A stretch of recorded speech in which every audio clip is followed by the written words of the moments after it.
Bonjour à tous ceux qui respirent. Je suis Rénal Bordin de la série Vidéo Conseil de Sérénité Durable.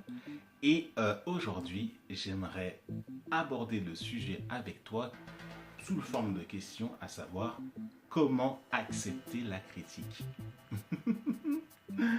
Aïe aïe aïe aïe aïe. Comment accepter la critique, qu'elle soit positive ou négative?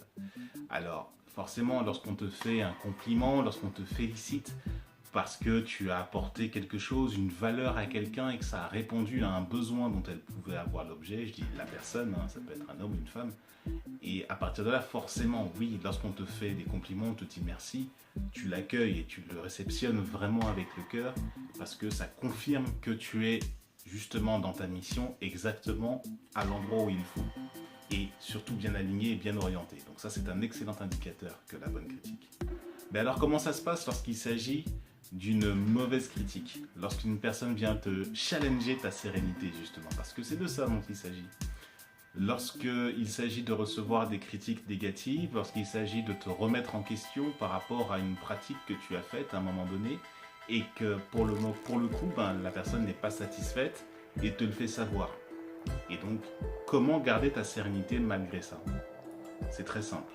Il s'agit avant tout de poser la question de savoir comment je peux faire pour m'améliorer. Qu'est-ce que tu n'as pas apprécié et que tu penses que je peux apporter davantage pour pouvoir répondre à ton besoin? Ou alors, suis-je effectivement compétent pour pouvoir transmettre justement l'information ou transmettre la pratique que j'initie? Et est-ce que ça résonne pour toi? Donc là, pour le coup, dans le cas d'une critique négative, relancer la personne sous forme de questions, mais de questions visant à améliorer sa position. Là, tu restes serein parce que là, l'échange qui va s'en suivre, forcément, c'est pour la construction et faire en sorte que les choses aillent mieux. Et donc, ça renvoie surtout aussi à la notion de l'échec, à savoir que lorsque tu tentes une action et que ça n'a pas la portée escomptée, il est important d'analyser ce qui s'est passé, de tirer la leçon pour pouvoir recommencer avec la leçon justement que tu as intégrée pour pouvoir ainsi proposer un service de meilleure qualité. Et ainsi, ta sérénité devient beaucoup plus ancrée.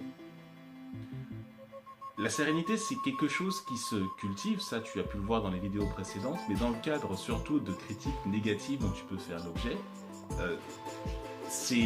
là, ça devient un muscle que tu dois travailler. Ça revient pour un sportif de faire des pompes ou de faire de la musculation. C'est-à-dire c'est quelque chose de dur, forcément, qui peut toucher à l'ego. Tu sens que l'ego est affecté par ce qui a été dit, parce que tu n'as pas répondu, en tout cas pas dans les conditions attendues, auprès d'une personne qui a demandé pour toi. Ou alors dans une situation où tu es supposé apporter une situation, une solution, et que, quelles que soient les raisons, le résultat n'est pas là. Là encore, là aussi, la notion d'acceptation vient compléter tout ça et se dire que c'est ok, ça n'a pas été sur ce coup-là, ça ne veut pas dire que ça n'ira plus jamais, ça veut dire que simplement tu as ici l'occasion d'améliorer et de corriger les choses. Et c'est très important de développer cet état d'esprit parce que chaque critique négative ou chaque critique challengeante va venir d'un seul coup remettre en cause un petit peu ton système. Ainsi tu vas revenir à la fond, tu vas revenir faire du sport, muscler ta sérénité de telle manière à pouvoir proposer encore là quelque chose de toujours mieux, une meilleure co-création, une meilleure entente, une meilleure relation.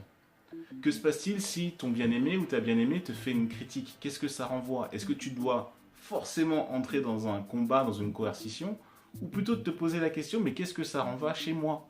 Si elle me le dit, si c'est ma bien-aimée, si c'est mon bien-aimé, s'il me dit ça, c'est pour une bonne raison. C'est que là, pour le coup, c'est une critique, certes, mais il y a quelque chose qui résonne en elle, qui m'est renvoyé à ma propre figure.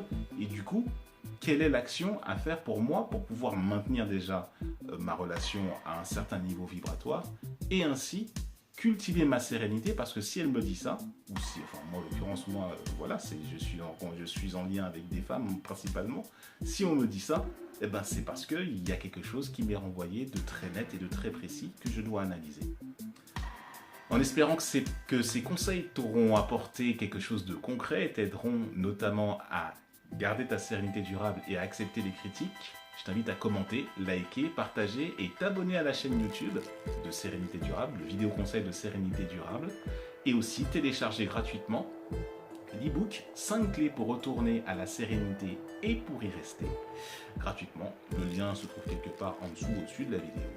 Et partage à tous ceux qui respirent. Je te souhaite de très beaux instants et je te dis à très bientôt pour une prochaine vidéo.